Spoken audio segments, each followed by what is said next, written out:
Muy buenas tardes, hermanos.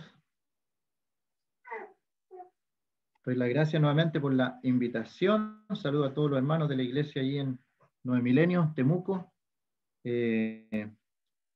Voy a invitar a leer en el libro de Hechos, capítulo 2.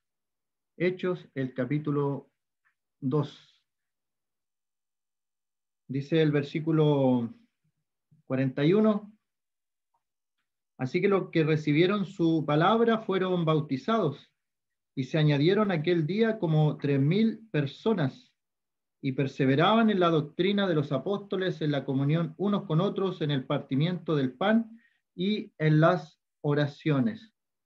Allí en esos dos versículos hay un modelo, y es un modelo de la iglesia neotestamentaria, la iglesia que el Señor formó. Hemos ido viendo algunas clases en veces anteriores, oportunidades anteriores, con la iglesia, así que esta sería la séptima clase ya. Voy a compartir pantalla de una presentación. Fuimos viendo varios aspectos de la iglesia, nombres descriptivos también que se le mencionaba a la iglesia. Así que estaríamos en la séptima parte y como título le puse las 7 columnas de la iglesia. Es un tema conocido para algunos, pero siempre es bueno repasar. Hay nuevos hermanos que está el Señor añadiendo a la iglesia y es necesario volver a las verdades. Para eso tenemos también base bíblica, cuando el Señor le dijo a Moisés: haz todo conforme al modelo que te fue mostrado en el Monte Santo. Él tenía que hacer un modelo del tabernáculo y tenía que hacer conforme al modelo que le fue mostrado en el Monte Santo. Como creyentes no vamos a inventar nada nuevo, todo está ya hecho y el Señor nos ha dado las instrucciones. Así que la figura es de estas columnas que aparecen allí, y el primer texto que les voy a invitar a leer en estas columnas es de Proverbios, el capítulo 9, el versículo 1. Proverbios, capítulo 9, versículo 1. Los entendidos saben que el Señor Jesucristo se presenta en el libro de Proverbios como la sabiduría personificada en el Señor Jesucristo. Y cuando leemos en el capítulo 8 de Proverbios de la sabiduría, nos estamos refiriendo también a nuestro Señor Jesucristo. Hay hartas cosas que coinciden con su persona, con su obra, con lo que Él es, con la esencia de nuestro Señor Jesucristo. Así que la persona del Hijo la vemos aquí en la sabiduría. Y en el capítulo 9 de Proverbios, el versículo 1, aparece la sabiduría. Y dice: la sabiduría edificó su casa, labró sus 7 columnas, mató sus víctimas, mezcló su vino y puso su mesa, envió sus criadas sobre lo más alto de la ciudad y clamó, dice la sabiduría, a cualquier simple: ven acá. A los faltos de cordura dice: venid, comed mi pan y bebed del vino que yo he mezclado. Dejad las simplezas y vivid. Eso es importante, hermano, hermana. Dejad las simplezas y vivid las cosas vanas de este mundo. Y dice: cuando dejemos esas simplezas vamos a vivir, porque hay personas que solamente están respirando, no están viviendo una vida cristiana en abundancia. Y eso es importante porque el Señor nos vino a dar vida y vida en abundancia. También la vida eterna tiene que ver con una calidad de vida en el creyente. Dejad las simplezas y vivid. Andad por el camino de la inteligencia. Andad por el camino de la inteligencia. Nuestro Señor, cuando Él se fue, nos dejó el Espíritu Santo. Y el Espíritu Santo nos guía, en nuestro Maestro. Él nos enseña todas las cosas. Así que tenemos a la sabiduría personificada en el Señor, y la sabiduría, la figura del Hijo aquí, edifica su casa, labra sus 7 columnas. Estas columnas tienen que ser perfectas, cada una, como vemos en algunas de las fotos de alguna ruina de la antigüedad. Estaban allí las columnas que tenían que afirmar, soportar. Y la iglesia en sí es un edificio y está soportada por columnas. Entonces, los textos que leímos al comienzo, Hechos capítulo 2, aparecen 7 cosas y por eso las asociamos a las 7 columnas de la sabiduría que aparece aquí. Y hermanos, tenemos que dejar la simpleza, la banalidad. Cada cosa que hacemos en la iglesia, hasta la más pequeña, hasta la más mínima, tiene una razón de ser. Cuando olvidamos la razón de ser, cuando olvidamos el por qué hacemos las cosas, ya lo que se llama iglesia no es iglesia del Señor. Lamentablemente, mucha religiosidad en nuestros días, en este mundo contemporáneo, la gente le llama iglesia a algo que no es iglesia. La gente le llama iglesia a una agrupación de personas que hace lo que quiere, que hace las prácticas que a ellos se les ocurren, que administran todo el orden de la iglesia como a ellos les parece bien. Entonces, bíblicamente, eso no es una asamblea, eso no es una iglesia. Como decía Moisés, se le dijo a todo conforme al modelo que te fue mostrado en el Monte Santo. Y para nosotros este es el modelo, la escritura, la palabra de Dios. Si queremos hablar de filosofía o de otras cosas, tenemos otros libros.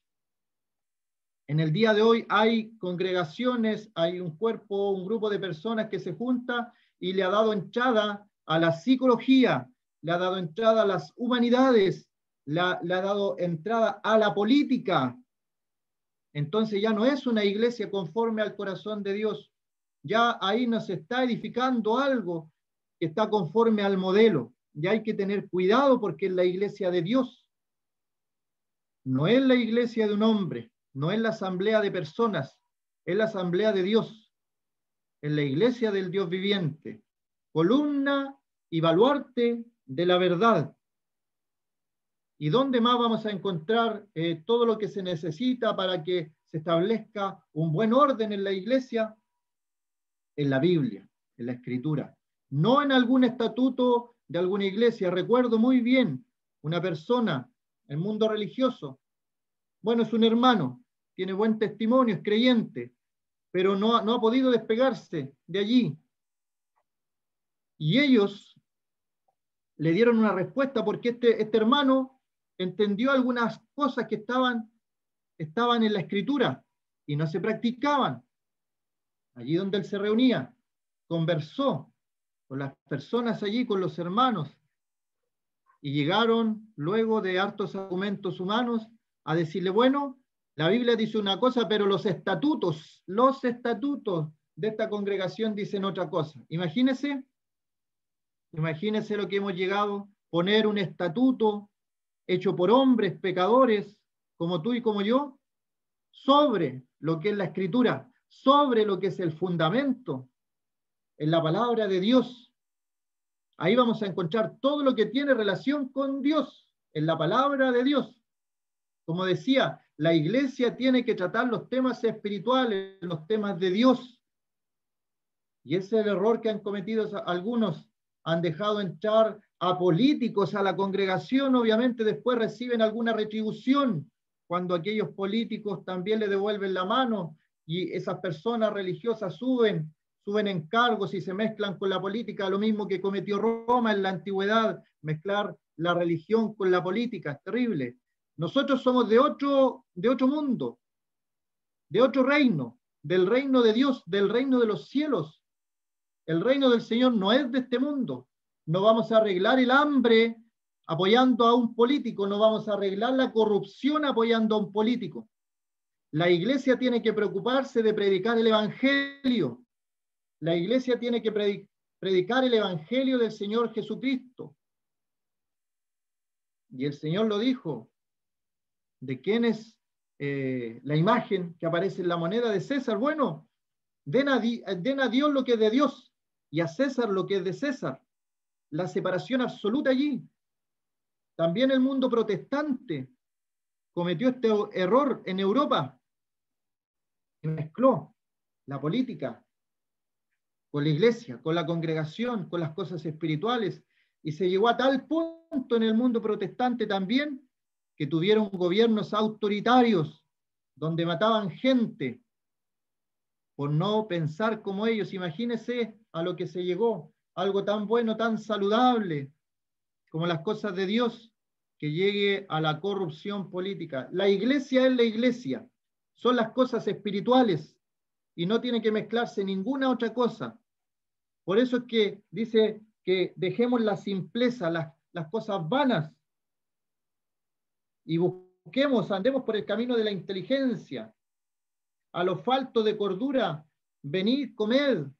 Tenemos que ir a la palabra de Dios y allí vamos a encontrar todo lo que Dios quiere para su iglesia, para su pueblo, para cada hermano, para cada hermana, para el conjunto de creyentes que conforman la asamblea. Y ahora entonces vamos a ir al Nuevo Testamento para ver por qué relacionamos la sabiduría con el Señor Jesucristo. Primera de Corintios, capítulo 1. Primera de Corintios, el capítulo 1, el versículo 24. Mas para los llamados, así judíos como griegos, Cristo, nuestro Señor Jesucristo, Cristo, poder de Dios y sabiduría de Dios. Nuestro Señor es el poderoso de Israel y Él es el poderoso de nosotros el día de hoy. Y Él es sabiduría de Dios y a través de su Santo Espíritu nos ha dado la mente de Cristo. Por eso el creyente en su vida pasada pudo haber sido un simple, a lo mejor era malo en el colegio para estudiar, pero llegando al Señor tiene la mente de Cristo, el Espíritu Santo mora en él, hay algo sobrenatural que viene a vivir en él, y es algo espiritual, y le da la sabiduría, no la sabiduría terrenal que es demoníaca, como dice Santiago, es la sabiduría espiritual para entender las profundidades más recónditas de la palabra de Dios. La puede entender en oración, pidiéndole al Señor, y el Señor nos ilumina con su palabra. Ya no hay revelación en este tiempo, ya toda la escritura está lista ya. Pero hay iluminación por medio del Santo Espíritu de Dios. Así que las excusas que yo no estudio, no leo mi Biblia porque siempre he sido malo para estudiar, no corren en el mundo espiritual. Hay hermanos predicadores de la palabra que aprendieron a leer con la Biblia,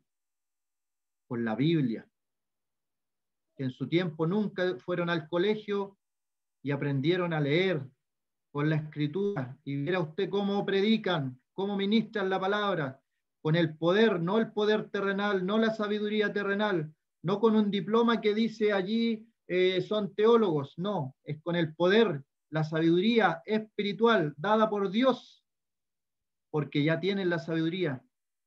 Podemos haber sido en nuestro pasado simples, podemos haber estado preocupados de cosas banales, pero ahora es el Señor el que gobierna nuestros pensamientos, y el que tiene falta de sabiduría, pídala a Dios, el cual dará abundantemente.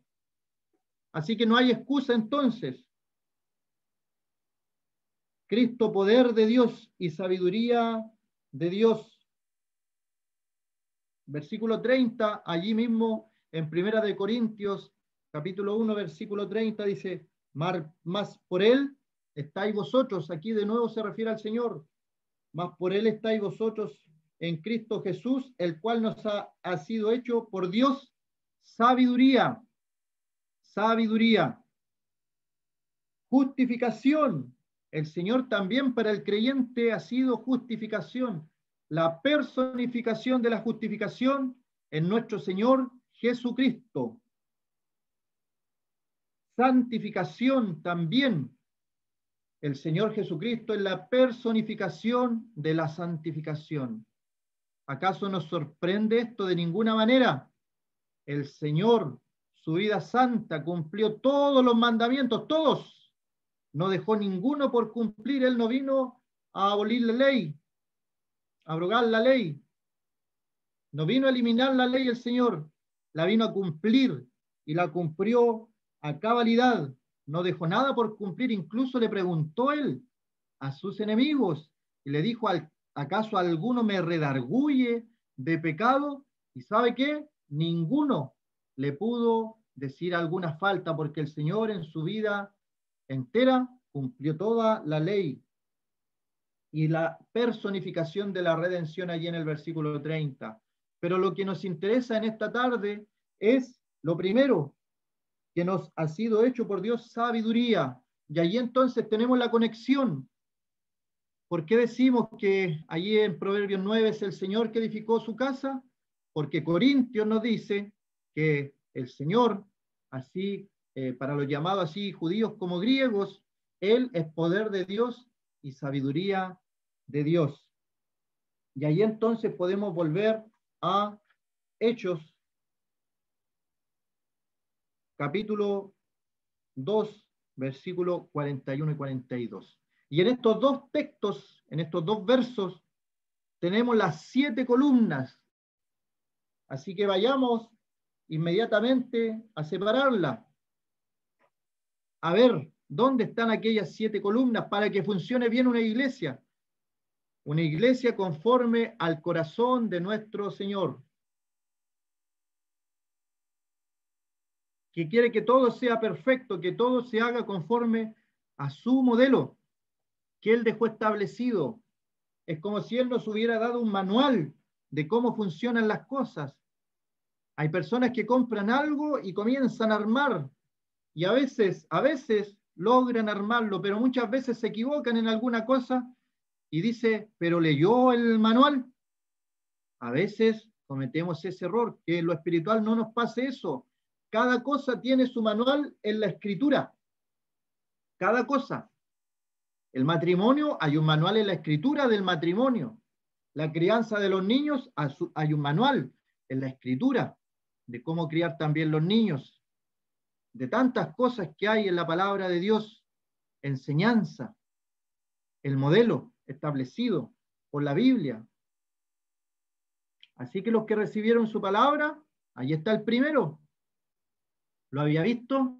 Ese es el primero. Fueron bautizados, el segundo, y se añadieron aquel día como 3.000 personas. Ahí está el tercero, añadirse a la iglesia. Versículo 42. Y perseveraban en la doctrina de los apóstoles.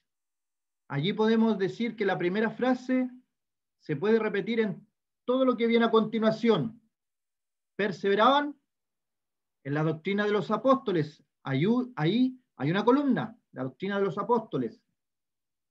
Perseveraban en la comunión unos con otros. Ahí hay otra columna. Perseveraban en el partimiento del pan. Y la última columna, perseveraban en las oraciones. Pregunto a mis hermanos, ¿cuál de aquellas columnas es la más importante? Algunos en su mente tienen jerarquía para las cosas del Señor, pero para el Señor hay distintas funciones, pero no hay jerarquías. Todo es importante, todo lo que vemos aquí es importante. En el día de hoy, por la pandemia, hay una columna de las que nombramos que no está funcionando. Bueno, hay otra más, pero hay algunas iglesias que han comenzado a bautizar, por ejemplo. Pero además columnas todavía la estamos practicando, excepto lo que es el partimiento del pan. Por las cuarentenas, por los encierros de esta pandemia, no hemos podido celebrar el partimiento del pan en un largo tiempo, pero todo lo demás debiera estar funcionando. Estamos predicando la palabra del Señor, algunas reuniones los días domingos, a través de Zoom, pero se está predicando y hay personas que se han convertido al Señor. Vamos a ir al desglose de estos puntos. cuando la Escritura dice aquí en Hechos, los que recibieron su palabra, ¿a qué se estará refiriendo? Estamos hablando de los primeros hermanos, la primera iglesia. La primera iglesia tuvo miembros israelitas, judíos. Los apóstoles eran judíos. Los escritores del Nuevo Testamento eran judíos. Los primeros que recibieron el Espíritu Santo eran judíos, aunque eran de diferentes partes. Tenemos que entender ese concepto que aparece en Juan el capítulo 4. La salvación viene de los judíos. Y usted, si sabe un poco de historia, se va a acordar y recordar cómo el pueblo judío ha sido perseguido por los distintos imperios y han sido crueles con los judíos. Yo pregunto, ¿acaso será casualidad si la Biblia dice que el príncipe de este mundo es Satanás el diablo? Y el príncipe de este mundo hay gobernadores de las tinieblas de maldad también. ¿Acaso es casualidad persecuciones que han sufrido el pueblo judío a lo largo de toda su historia? Pues bien, los primeros en formar una congregación fueron judíos en Jerusalén, y a ellos se les predicó, y estaba fresco todo lo que había pasado con el Señor, estaba reciente. El Señor había dado testimonio de todas las cosas. Estas personas tuvieron, algunas de ellas, el privilegio de conocer al Señor. Voy a leer en Lucas el capítulo 24 algunas de las cosas que sabía todo Israel, aunque no fueran seguidores del Señor. Lucas capítulo 24, versículo 19, el Señor hablándole a unos caminantes a Emaús. ¿Qué cosas son las que ellos iban hablando? Y ellos le dicen de Jesús Nazareno, que fue varón profeta. Toda la gente sabía eso del Señor. Poderoso en obra. La gente no podía negar que el Señor había sido poderoso en obra. Habían visto los milagros, tal vez. Todavía quedaban personas que habían sido sanadas por el Señor.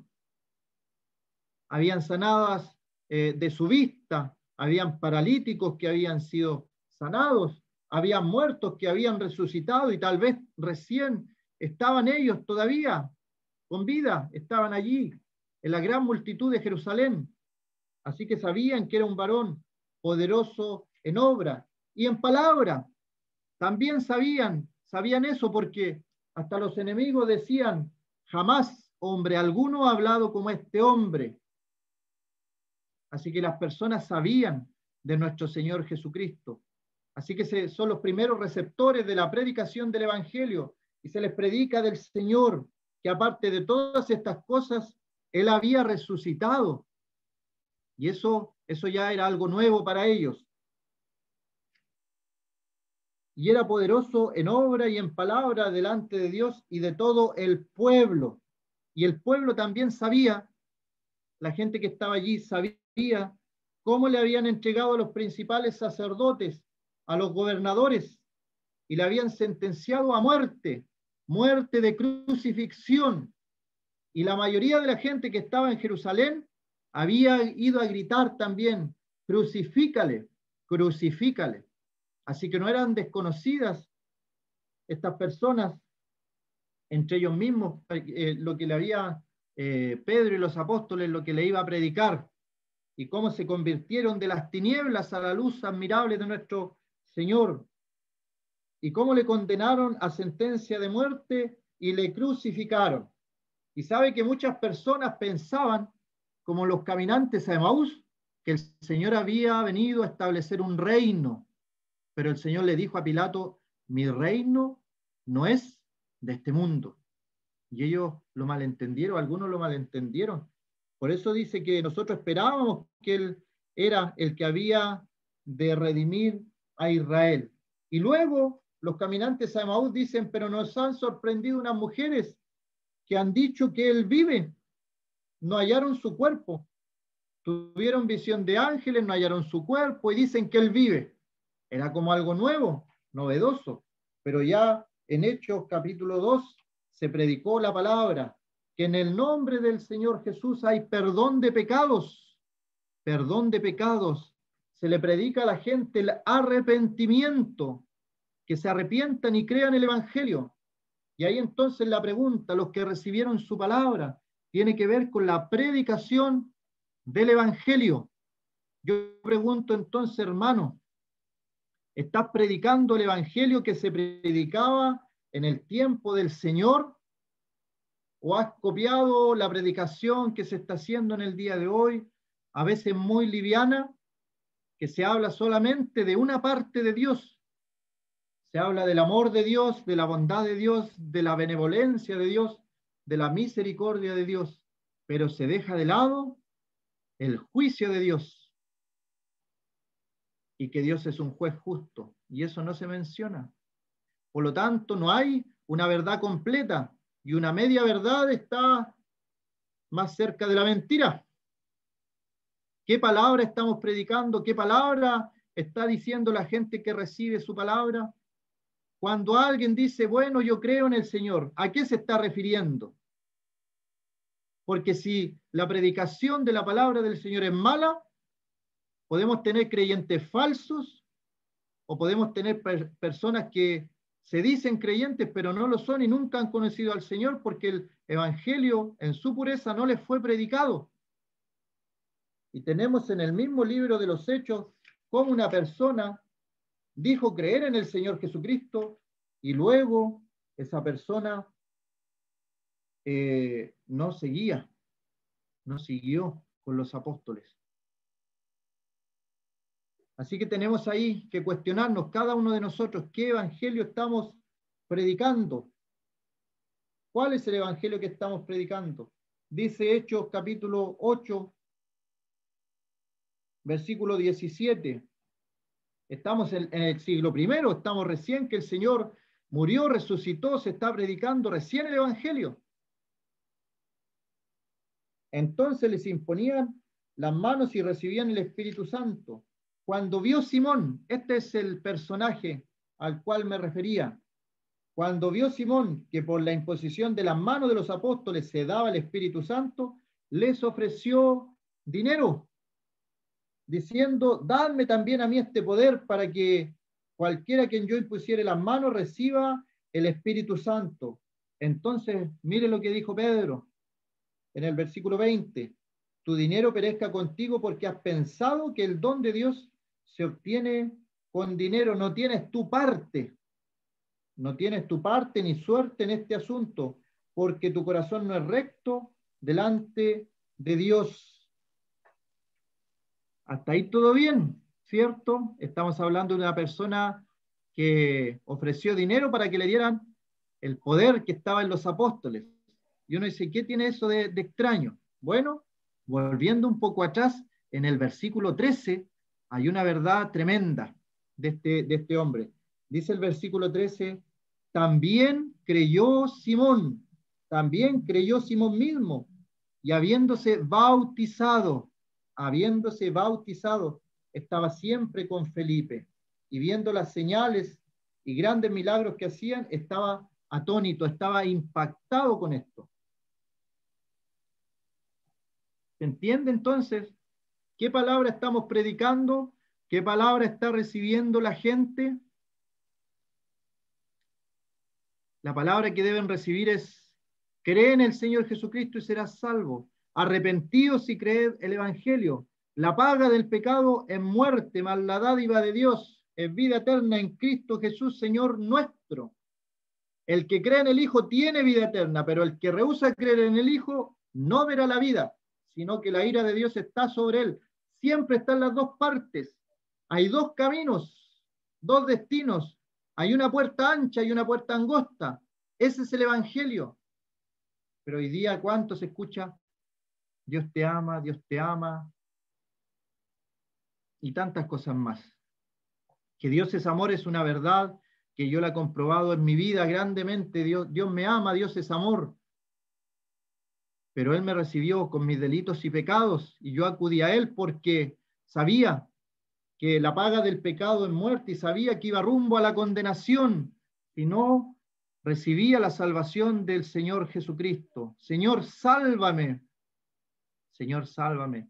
Todavía recuerdo aquella oportunidad. Muchas veces escuché el Evangelio y escuché el mismo pasaje de Lucas, del ladrón en la cruz, pero aquella noche fue diferente para mí. ¿Has tenido una experiencia con el Señor, un encuentro con el Señor? Hay personas que dicen, sí, yo soy creyente, soy salvado, porque ¿sabe qué? Yo tuve una enfermedad y el Señor me sanó. Bueno, todavía allí no estamos hablando de salvación, estamos hablando de sanidad. Yo soy cristiano porque el Señor arregló mi matrimonio, dice otro.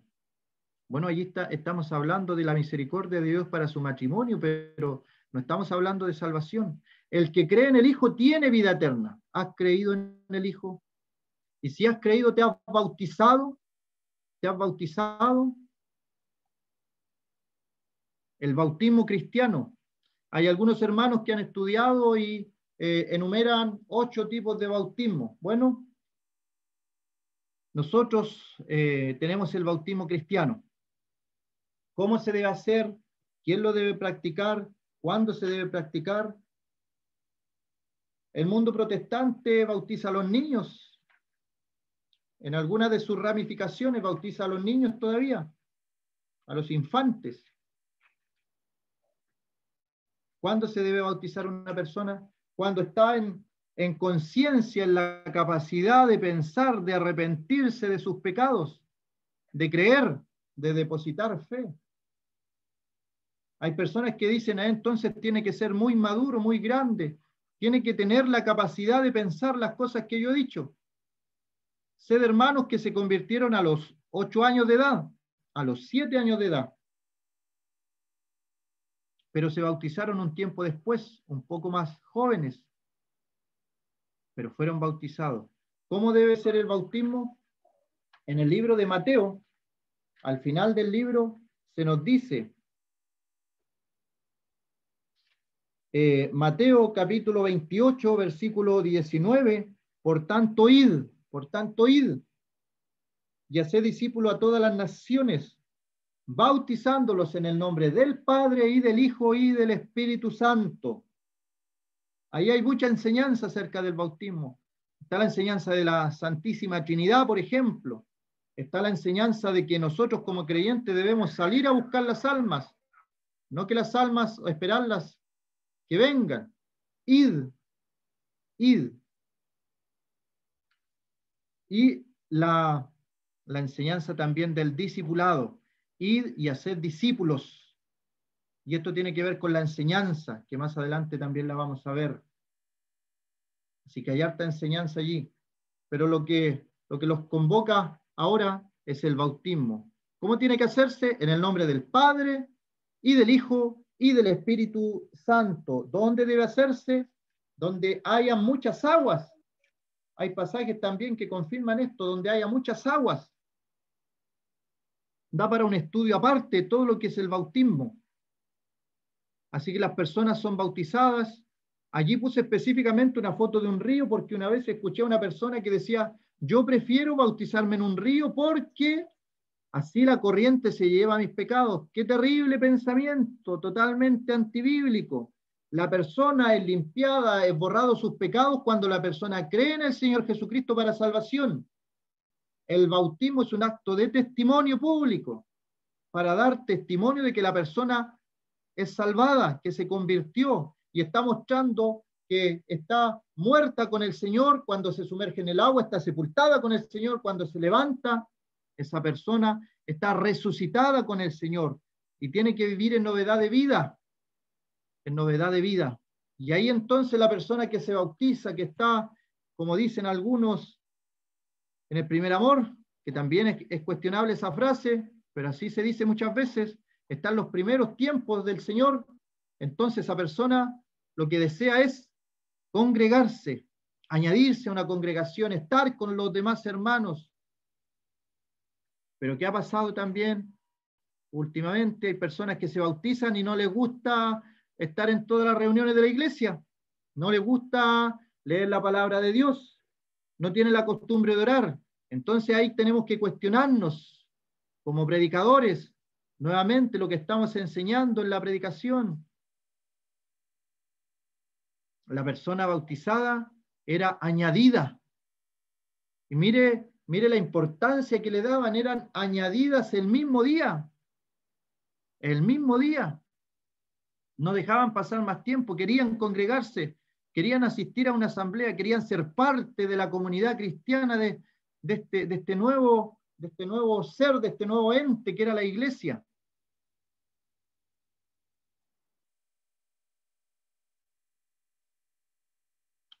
Se añadieron como 3.000 personas.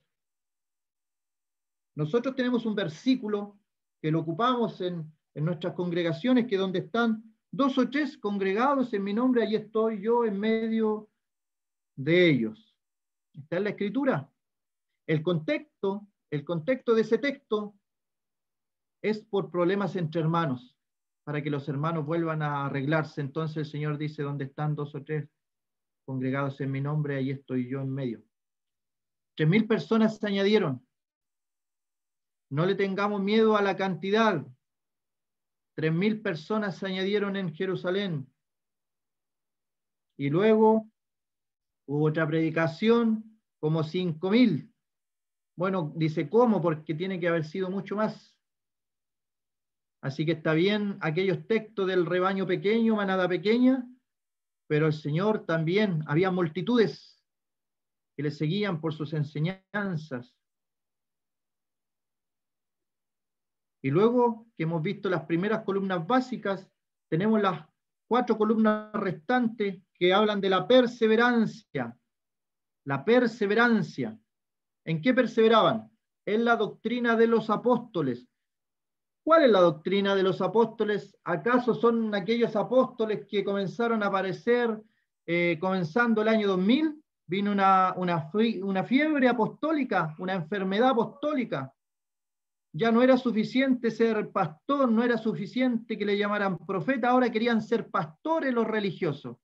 Y se nombraban unos a otros apóstoles. Y ahora ya, 2020, está como dado ya.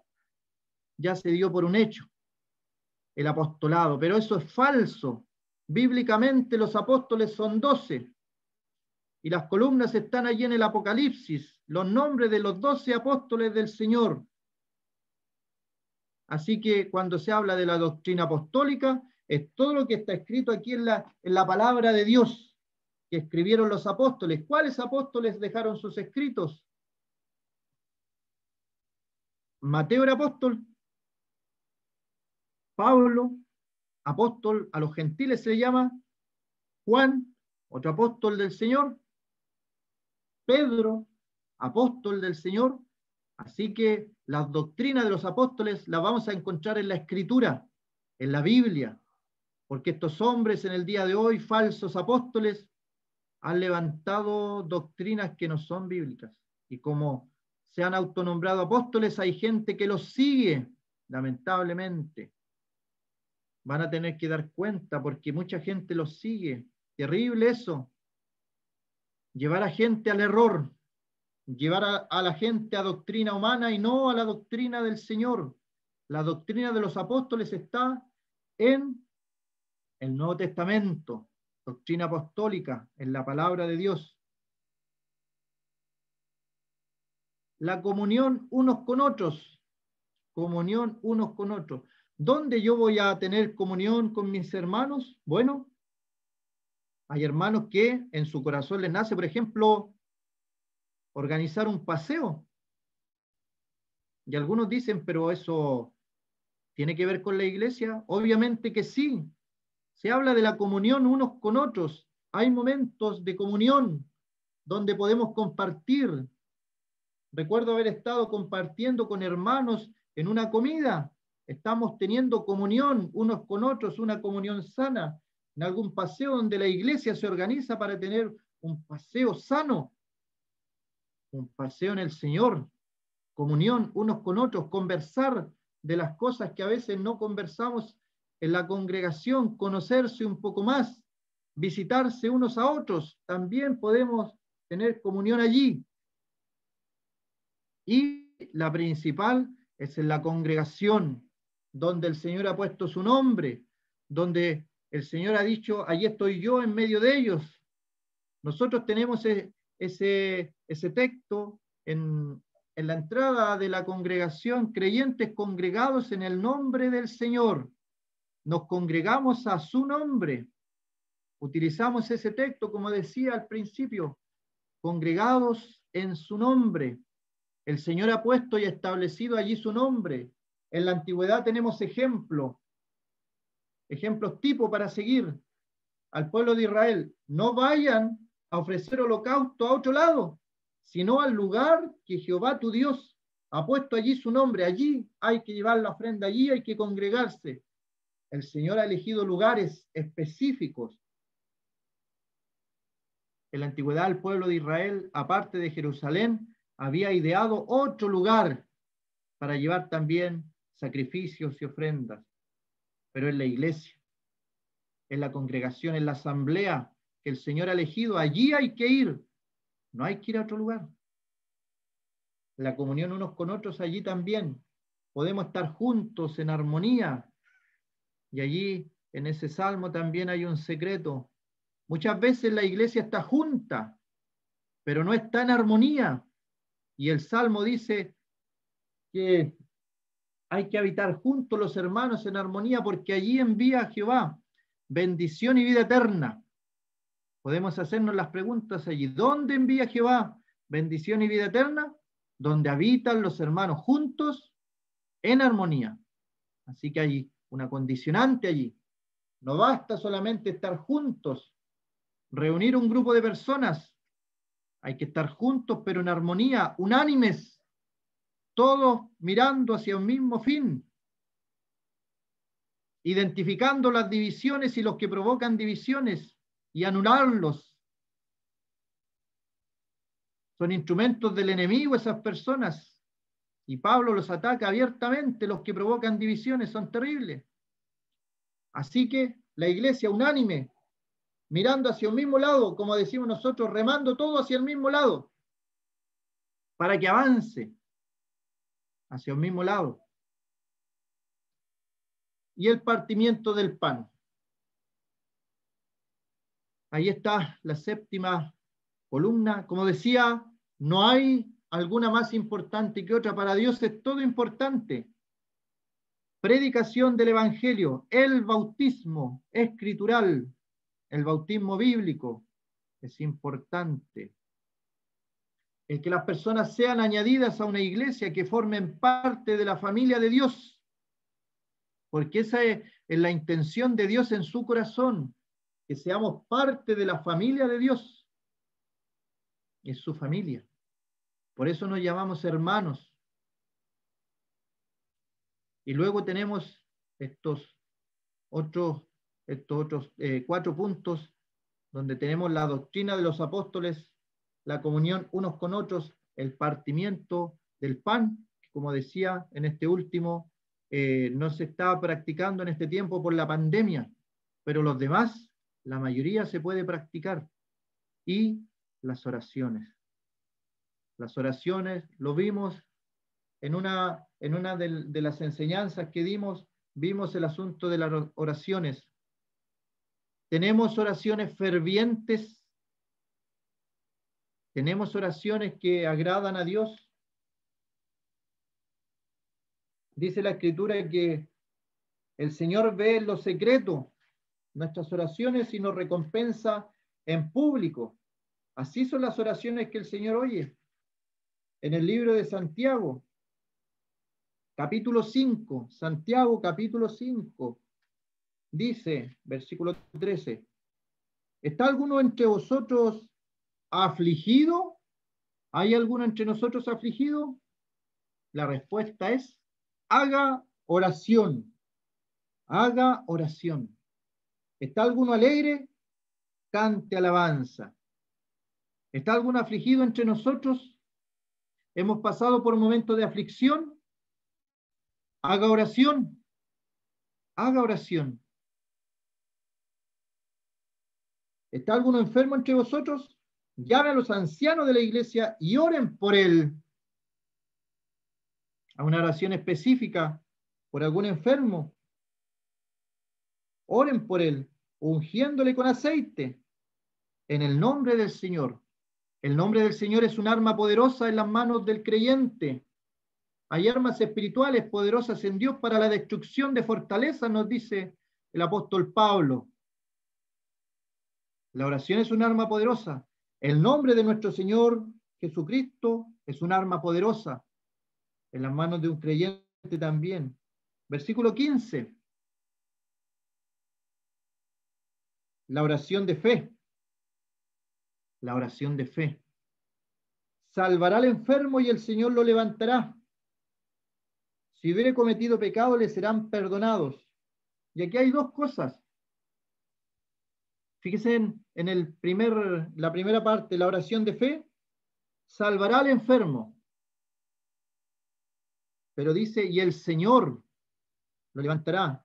Cuando vemos el tremendo milagro en un hermano que sana de una enfermedad, porque el Señor todavía sana, a mí me sanó de ser paralítico en una cama de hospital, el Señor puso médula donde no había médula y volvió el movimiento en mi cuerpo. Jehová Rafá decía en la antigüedad, Dios es un Dios sanador. Cuando se realiza el milagro en una persona, no es mérito de la persona que oró, no es mérito de la oración ferviente puede mucho, pero la frase que quiero destacar es la que sale allí, dice, el Señor lo levantará. Nunca nos olvidemos de esto, hermano. Hay personas que confían en tal o cual predicador porque su oración es más eficaz. La Biblia dice que el Señor es el que levanta al enfermo. Cuando hay un milagro de sanidad de enfermedad, es el Señor en su misericordia que sana a ese enfermo. Elías era un hombre sujeto a pasiones como las nuestras. Y oró, dice el versículo 17, fervientemente, para que no lloviese, y no llovió sobre la tierra por 3 años y 6 meses. Y oró otra vez, y el cielo dio lluvia, y la tierra produjo su fruto. ¿Qué es lo que es una oración ferviente? Bueno, hay que ir al Antiguo Testamento y ver cómo oró Elías. Por lo menos 7 veces se arrodillaba con su cabeza entre las piernas, entre las rodillas. Y la oración no fue contestada la primera. La segunda vez, él tenía un siervo cerca y le decía al siervo que fuera a mirar el horizonte. Tercera vez, tercera oración, nada, decía el siervo, no se ve nada. Cuarta oración, ferviente, su cabeza en medio de las rodillas, una posición poco vista en el día de hoy para orar, pero ahí estaba el profeta. Quinta oración, nada. Sexta oración, nada. Recordando un poco a lo que era allí Josué y las vueltas a la ciudad de Jericó. Y a la séptima vez que oró, el siervo dice que a lo lejos vio una pequeña nube como el puño de una mano, una pequeña nube. Y ahí recién volvió a llover. Nosotros a veces oramos una vez y no vemos resultado, no vemos mejoría, y decimos, bueno, no es la voluntad de Dios. No, hay que seguir orando, hay que seguir pidiendo a Dios, hay que seguir clamando a Dios. Nos falta a veces también ser creyentes convencidos de lo que pedimos a Dios, Él lo puede hacer. La iglesia, esta misma iglesia está orando por Pedro que está en la cárcel. Y cuando Pedro es liberado, Rode a la puerta va a abrir a Pedro y dice, Pedro. No le creyeron. Imagínense, orando por algo fervientemente, Dios responde y no creen. No creen. ¿Podríamos nosotros juzgarlo? De ninguna manera. Somos a veces de la misma forma. Y que el Señor bendiga su palabra en esta tarde en nuestros corazones. Vamos a dejar hasta ahí la palabra del Señor. Vamos a orar. Nuestro Dios y Padre Celestial, te agradecemos por esta tarde, tu palabra expuesta. Te agradecemos porque tú nos dejas ejemplo de cómo debe funcionar una iglesia conforme a tu palabra. Y queremos pedirte para que siempre sigamos estos versículos, estos textos, y podamos ver una iglesia conforme a tus propósitos, a tus designios, como tú lo dejaras establecido allí en tu palabra. Todo lo queremos pedir, Padre Celestial, en el nombre del Señor Jesucristo. Amén.